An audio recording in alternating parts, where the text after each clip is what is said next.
Ысык көл айыл чарбасын өнүктүрүүгө 30 миллион доллар инвестиция тартылат. 18 мартта президенттин Ысык көл облусундагы ыйгарым укуктуу өкүлү Алтынбек Сулайманов жана Кореянын Хансон компаниясынын жетекчиси Ким Сонг Чан облустун айыл чарба тармагын өнүктүрүү багытын талкуулашты. Кореянын Хансон компаниясынын жетекчиси 3 жыл ичинде айыл чарба тармагына 30 миллион доллар инвестиция салып, Ак Суу районуна ири МТС курууга даяр экенин айтып, долбоору менен тааныштырды. Ага ылайык 3 жыл ичинде районго 100 даана трактор алып келүү пландалууда. Ошондой эле кайра иштетүүчү завод жана логистикалык борбор курулат. Алтынбек Сулайманов жаңы идеяларга, жаңыча иштөөгө даяр экендигин, Ысык көл облусунун туризм багытында гана эмес, айыл чарба багытына дагы өнүктүрүү керек экендигин билдирди. Учурда жаңы технологияларды колдонуу менен бул багытты өнүктүрсөк болот. Ак Суу районунда былтыр картошканын түшүмү 250 000 тонна болгон. Эгерде үйрөндү жаңы техника жакшыртсак, түшүмдүүлүк артат. Аны кайра иштетсек, киреше 4 эсе көп болот, деди облус жетекчиси. Бул Акмарал ФМ Чекиткейжи. Алтай калкоодун. Мына Ысык көл туугандарыбыз. Кыргызел. Баарыңар тең эле көрсөңүздөр керек Ысык көлдө. Кимде ким жакын көрүлөк болгон болсо келип көргүлө. Мына Руслан Байкебес менен Руслан аба, Алмаз аба менен Кумтордун киребериш жерине барып келдик. 60 километр жетпей. Ал боюнча өзүнчө видео репортаждарды тарттык, чыгарабыз. Бул боюнча кичине Алмаз Байке менен ушу жергиликтүү тургун адам менен сүйлөшөлү деп атабыз да. Аба өзүңүз айтыңызчы, ачык сөз. Мен айта эле келем да, суу азайып атат. Уже мен көрүп келатам, мен деле көрүп атам деп атам да. Сиз айтыңызчы, көлдүк болду. Жылдан жылга чын айтканда суу тартыштык болуп атат, мөңгүлөр кетип атат. Ошонун себебинен чын деле суу тартыш. Мурдагыдай суу көлгө кирбейт. Мурдагыдай максат. Сиз өзүңүздүн эле божомолуңуз мындай чисто вот кичинекей кезден бери өскөн канчалык деңгээлге суу тартылды? Мына восстанавливаться этпей кайра толбой атат да. Сиздин оюңуз? Мындай айтканда адам баласы бул Ысык көл жагылгандан бери чын айтканда Ысык көл канча болду адам баласы канча? Биле албайбыз. Жаратылышка караганда биз көз ирменбиз да.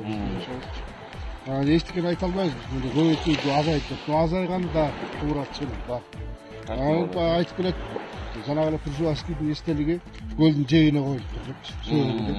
Азыр ошону эле карап көрсөң, Пржевальскийдин эстелиги кайда турат, көл кайда турат. Ошол сыяктуу бар. Качан көрдүң? Азыр гана барат. Давай азыр барат.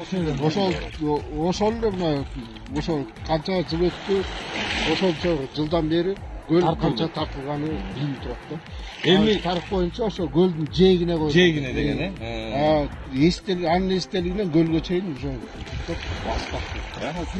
Километр кетип калган. Ал эми могул акыркы 1-2 жылдын ичинде жана Маловодье болуп атканы, тоодон түшкөн суулардын баары тең талага кетип атканы, анан кийин арыктардын баары тең бизде илгеркидей лоток эмес, а болбосо уже жанагы беспредельный полив деп коет да, менин түшүнүгүм боюнча. Жерге кетип атат, сиңилтип атабыз. Анан ошол эле мөңгүлөрүбүздү кадимкидей эле мөңгүлөрүбүздү жеп атабыз бизчи. Мен өзүмдү күнөөкөр эле сезем да, мисалга алганда ошо табиятка мен зулум кылдым да. Мына ушул эле болбостон көрсөтүп коюңуз туугандар, мынакей. Көлдүн жээгинде мына бүт кайсы жерге барбасаң, бүт ущельянын баары тең ушундай да, Кыргызстандынчы. Жанагы жерди деле бар экен, тапкадыкпы, туурабы? Азыр жер жок, пластиги жок, стекло жок, пакет жок, жер калбай калды. Мусороперерабатывающий завод салыш керек, срочный түрдө, ушул кара колго бассаш керек. Эметип ошо келип эс алган жеринде ыргытпай, ошол жерге таштабай, алып барып, пакетке салып алып барып, атайын таштай турган жерге таштап турса эле, койт. Салым болот эле, чоң салым болмок булчу. Каласайын үйдөн үйрөтүш керек болуп атабыз да, балдарды дагычы. Садиктен башташ керек. Үйдөн, садиктен түшүндүрүп, мынакей бул пластик болот, бул кагаз болот, могул органика деп айтылат. Мындай саласың, мындай саласың деш керек. Машина айдап бараткандарга да кайрылып кетиш керекпиз да. Ала калып эле тамеки чеккенибизди эле ыргытып, кетип баратып пакетибизди ыргытып, бирөөбүз болсо бир жерибизди ачып туруп аны ыргытып, уялыш керек болуп калдык туугандар. Же Кыргызстан бизге керек, табиятыбызды сактайбыз, балдарыбызга таза кылып өткөзүп берели. Болгонду же анда акмак атка эле калып эле анда жашай берели анда. Мына ошонун баарынан адам баласынан ушундай усурларыбызды ошондо туура эмес пайдалангандан, могу өзүбүздөн чыгып аткан ресурстарыбызды туура эмес пайдалангандан мына климатыбыз эмне деген өзгөрүү болуп атат. Эмне деген өзгөрүү? Качан жазыбыз ушундай болчу эле, качан кышыбыз кыштай болбой калды, жайыбыз жайдай болбой калды, климатыбыз аябай өзгөрүүгө өттү да. Ошон үчүн муну ар бир Кыргызстандын эли, ар бир адам муну мойнубузга алып, ошо азыртадан тазаланууга өтүп, ушуну кармап токтотуп калбасак, кеч болуп калат кыргыз элим. Эртегирээк баштайлы. Балдарыбызга ташташ керек. Абабыз дагы айта кетейин, машина айдабайт. Машина айдаганга каражаты да бар, документи да бар адам экен. Эмнеге айдабайсыз? Ошо боюнча айта кетиңиз кыскача. Башка бир технология менен, башка бир адам баласына жаратылышка зыян келтирбей турган бир технология менен жасалган биздиге жүрө турган транспорт болсо, мен судовойство айдайын деп атасыз. Могул бензин куюп, мисалга ушундай эмеге сиз каршы болдуңуз да уже сиз токтотуп салдыңыз, Мисал үчүн билбейм, мен мындай бир жерге бара турган болсом, башка эле машина бар. Өзүм специально барам деп айдагым келбейт. Табиятка сиз баягы зулум алып келип аткан участник болуп калгыңыз келбейт атат, кичине да болсо. Эми ошондой болбойт адамдар карачы.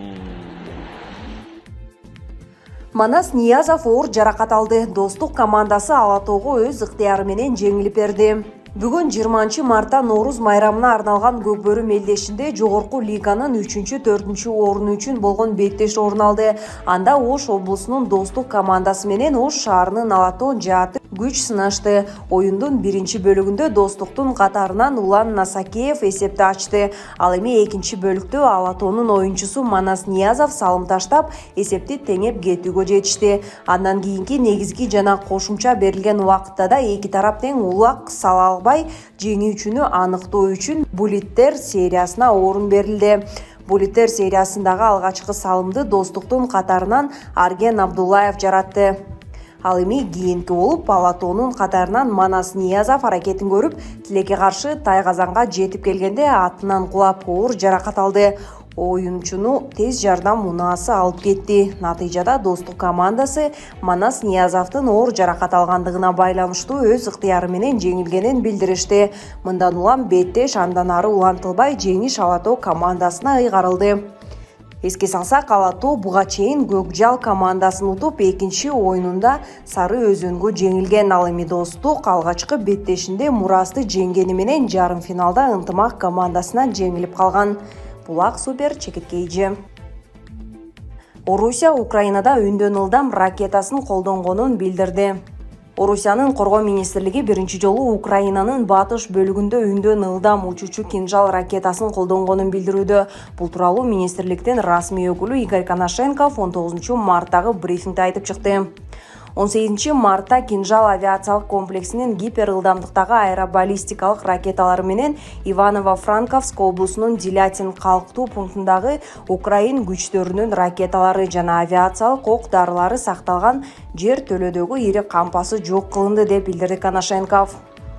Украинанын куралдуу күчтөрүнүн өкүлдөрү Делятин аймагына сокку урулганын ырастаганы менен бул чабуулда кандай ракета колдонулганы дагы такталыш керек экенин айтышты.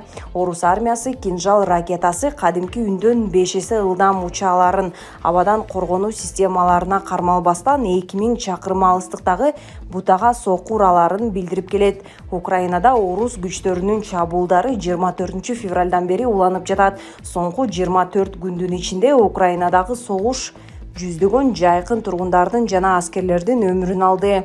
Бириккен Улуттар уюмунун эсеби боюнча согуш башталгандан бери 3 миллиондон ашуун украин жараны чет өлкөгө жер которууга аргасыз болду. Булак Азаттык, Чекиторг. Садыр Жапаров Норуз майрамын Баткенден тосот. Президент Садыр Жапаров 20-21 мартта 2 күндүк иш сапар менен Баткен облусуна барат. Бул туурасында мамлекет башчынын маалымат кызматы билдирди.